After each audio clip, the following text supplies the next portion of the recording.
Alhamdulillah penerimaannya sangat baik dan sebagaimana selalu saya cakap lah, kita harapkan ini akan berlaku secara konsisten dan diterjemahkan dalam hari pengundian nantilah pada 26 bulan. Mereka akan memberikan komitmen yang sangat baik kepada Barisan Nasional. Ya, kita akan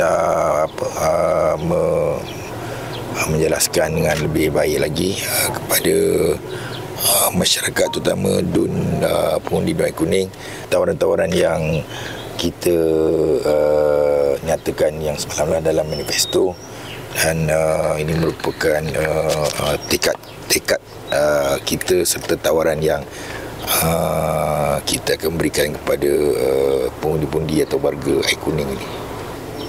Gear biasa ada 5, kecuali bas lah. Bas lebih daripada 5. Dan kalau gear kereta normal sampai 5.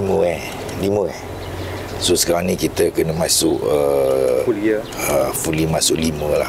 Kena laju sikit, kita mendekati pengundi dengan lebih hebat lah kan, dengan pelbagai cara lagi lah. Nanti kita akan buat. Mental saya okey je, mana penerimaan ni okey je, tak ada masalah lah. Cuma suara hilang sikit, biasalah kan, panas. Ramai orang bertemu berjalan, okey lah tu. Lebih dari 70 lah.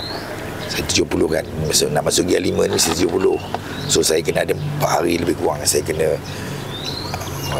strategi yang lebih hebat lagi lah untuk memenangi hati pengundi lah. Okey.